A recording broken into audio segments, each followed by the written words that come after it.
What it do, what it is, YouTube? It's your boy D Dynamite here, aka MrBoxer.com, aka Mr. Holla at your motherfucking boy. So I'm here to report to you guys that apparently Andre Berto versus Floyd Mayweather is official.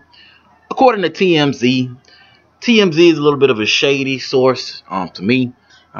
They report on a lot of shit that a lot of times it ain't real. You know, if you recall, TMZ is actually the source that reported that Floyd Mayweather versus Manny Pacquiao was a done deal, and they were actually still in negotiations for that fight. So TMZ, I guess you can kind of sort of take it as a credible source, but not really. In any case, man, we're just going to go ahead and make like this is a credible source all the way, and we're going to say Andre Berto versus Floyd Mayweather is a done deal. So let's go ahead and talk about it. Now, just to talk about it in a very brief synopsis, or briefly, should I say, Andre Berto and Floyd Mayweather is, for the most part, a mismatch. Now, don't get me wrong, Andre Berto definitely has the speed, the power to be able to make this a fight. He definitely can. And we can't forget that this is boxing, so anything can happen in the sport of boxing, okay? One punch can change the entire fight. We know that. All right, but when it comes to Floyd Mayweather and his undefeated record, it's going to take a little bit more than one punch as far as we know. It's going to take a bit of a miracle in order for Andre Berto to win this fight. But nevertheless, this is what we may get September 12th, and I'm not mad at it, man. I'm not mad at it. I have no problems with it. I'll go ahead and tell you why. The reason why I don't have any problems with this fight is it's because of the rest of the welterweight division, okay? The rest of the junior middleweight division, all right? I can only turn my head and look at these guys in these two divisions. These are the divisions that Floyd Mayweather is in, or that he fights out of. Mainly the welterweight division, so I want to focus more on them. But these are the divisions that Floyd Mayweather fights out of. But no one in the division seems to be making or separating themselves from the pack. So when no one separates themselves from the pack and everybody's on the same footing, everybody's on equal footing, how do you decide who to fight? Like, I know a lot of people bring up the fact that Keith Thurman is the #1 contender for Floyd Mayweather's WBA belt. Rightfully so. But Amir Khan is the #1 contender for Floyd's WBC 147-pound belt. Okay? And I'm not sure who the #1 contenders are for Floyd Mayweather's WBA and WBC title at 154. But there are #1 contenders for those belts. So what you have here is you have a total of 4 different #1 contenders that could possibly fight Floyd Mayweather. Alright? In addition to those 4 #1 contenders, you have the 2 title holders at 154 and 147. You got Kell Brook with the IBF at 147. You got Cornelius Bundridge at 154 with the IBF. And then you have Timothy Bradley with the WBO at 147. And then you have Demetrius Andrade with the WBO at 154. So you got a total of 4 champions, 4 #1 contenders in both 147 and 154. Now, the reason I'm bringing up all this and I'm talking about all this is basically what I was talking about earlier when I said, how would you choose who to fight? How would you? Okay, because everybody's on the same level. Now, I know a lot of you guys are going to be like, well, the belt holders, they would definitely be a level above, of course, because they got a belt. They're the man in the divisions other than Floyd Mayweather. First of all, there's 4 different champions in every weight division. Floyd Mayweather has the WBC and the WBA at both 147 and 154. So he's the man in both weight divisions. The fact that there's 4 different champions in itself should tell you that the fact that these other guys have a belt doesn't really mean much. But aside from that, okay, aside from that point, all right, when you're somebody like Floyd Mayweather, okay, looking through the eyes of a Floyd Mayweather, all right, you have the main belts in your division. What is it really, and you've won multiple belts in multiple weight divisions. What does it really matter? What does it really add to your career to get another one? And the answer is not much. Okay? History is not really going to remember Floyd Mayweather or for winning an IBF belt at 154 or 147 or a WBO belt at 147 or 154. Even though he did win the WBO belt off of Manny Pacquiao, got stripped, and now it belongs to Tim Bradley. But you get what I'm trying to say. Okay? All these guys, belt holders included, #1 contenders, these guys are basically all on the same level. Okay? 8 different possibilities. So with all that being said, like I mentioned, how do you pick who to fight? Okay? How do you differentiate one from the other? And the answer is you can't. Okay? You really can't. Alright, the reason why you can't is because these guys aren't fighting each other. Alright, they're not doing what's necessary for them to break free of the pact. Okay, Keith Thurman hasn't fought Sean Porter. Keith Thurman hasn't fought Kell Brook or Amir Khan. Amir Khan hasn't fought Sean Porter. Sean Porter hasn't fought Sean Porter has fought Kell Brook, but you get what I'm trying to say. Alright? You understand what I'm talking about. The fact is, these top guys are not fighting each other. Alright? They're fighting decent fights, but they're not fighting the fights they should be fighting. Okay? Which are the fights against each other. The fact of the matter is, if Floyd Mayweather decided to retire from boxing, alright, he was like, fuck boxing, everybody kill yourself, I'm retiring. Okay? And he left the sport.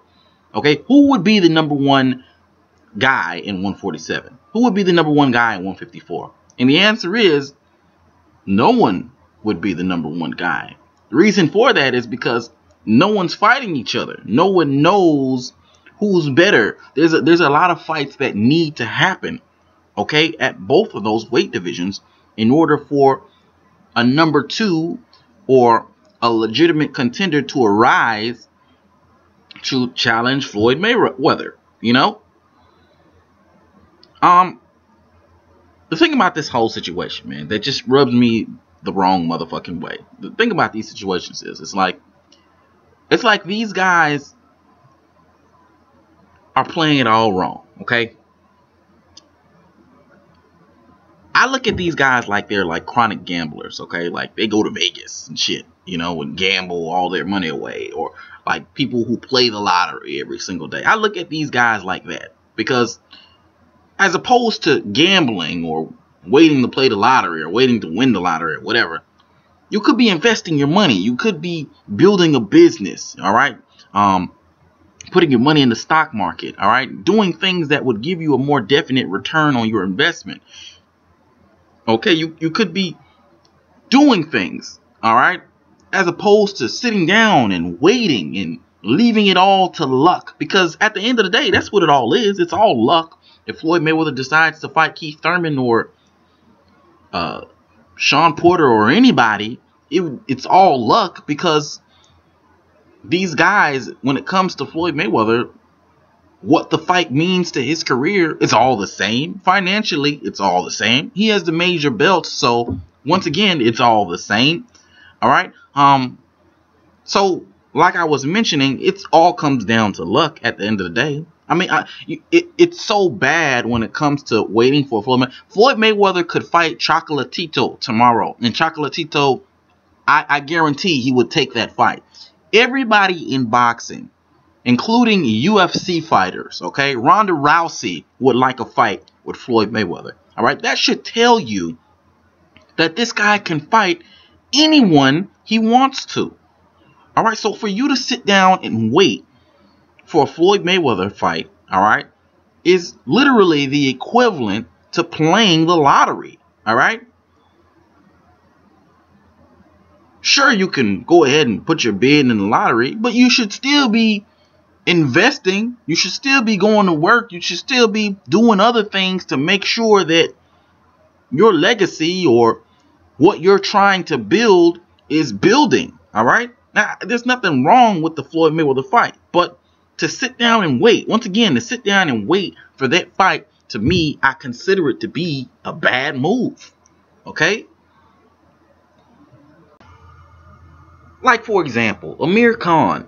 This man stalled out his career because he believed that he may get a fight with Floyd Mayweather. Really? Why? Like a year ago or so, he stalled out the fight with Devin Alexander. He forewent the fight with Devin Alexander. That was for the IBF belt that Kell Brook ended up getting. Okay, by the way. He stalled out that fight because he thought that he may get a fight with Floyd Mayweather in May. Like, why would you do that? Okay? It's like these guys are putting their career on hold for something that may happen. Possibly. Well, you may win the lotto. You may find $1 million on the floor. You may get a heart attack and die. You know what I mean? There's a lot of mays that may transpire. But for these fighters and for people that are realists like me, the better option is to go with what's real, what's in front of you right now, okay? Of course, you're going to want to use judgment, you know, and try to predict the future as best as possible, but you can't go off of that, okay? Especially with a guy who can fight anyone he wants to. Logically, to me, that just doesn't make any sense, okay?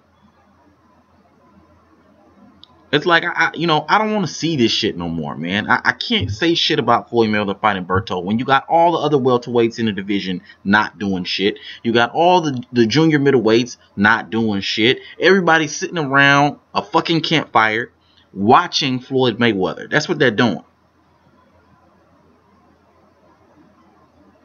You know, I like guys like Timothy Bradley. Timothy Bradley's like, I'm not going to sell myself out for a Floyd Mayweather fight. And he just fights whoever he can get his hands on. I like guys like, like Terrence Crawford. Terrence Crawford at 140 is like, look, man, it don't really matter. I'll fight anybody. I like people like that. Okay?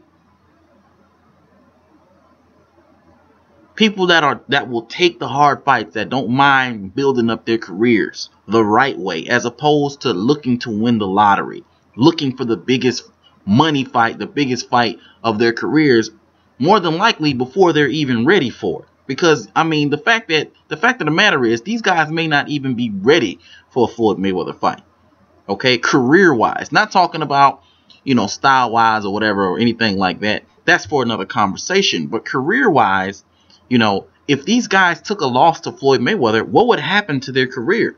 I mean, they haven't established a fan base among most of them. They really haven't. None of them have really accomplished much in their career thus far. I mean, Keith Thurman doesn't even have an official belt yet. Amir Khan has never had a belt at 147. He had a belt at 140, which is cool, but you get what I'm trying to say. Sean Porter lost his belt, on his very first, I believe, title defense. Kell Brook just won his belt, okay? And before that, he fought fucking Frankie Gavin and Jojo Dan. Well, not before that, I'm sorry. Right after he won his belt. Those are the two opponents that he fought, So it's like, all right, these guys aren't doing anything. Even at 154, Demetrius Andrade, he hasn't fought anyone in like a year and a half, all right? And his last opponent was, I forgot the guy's name. K9 Bundridge just got the IBF belt. So it's like, I mean, everybody in both of these divisions, junior middleweight and welterweight, these guys are not doing what's necessary. They're sitting around watching Floyd Mayweather, okay? So if you're going to sit around and watch Floyd Mayweather, I have no problem with whoever Floyd Mayweather fights, okay? So, I mean, that's just what I think about it, man. Let me know what you guys think, man. Hit me up on Twitter, BoxX or XDie. You could also hit me up on Facebook, Box -sign or -die, and in the comment section below. But until next time, it's your boy D Dynamite signing out. Holla at your motherfucking boy.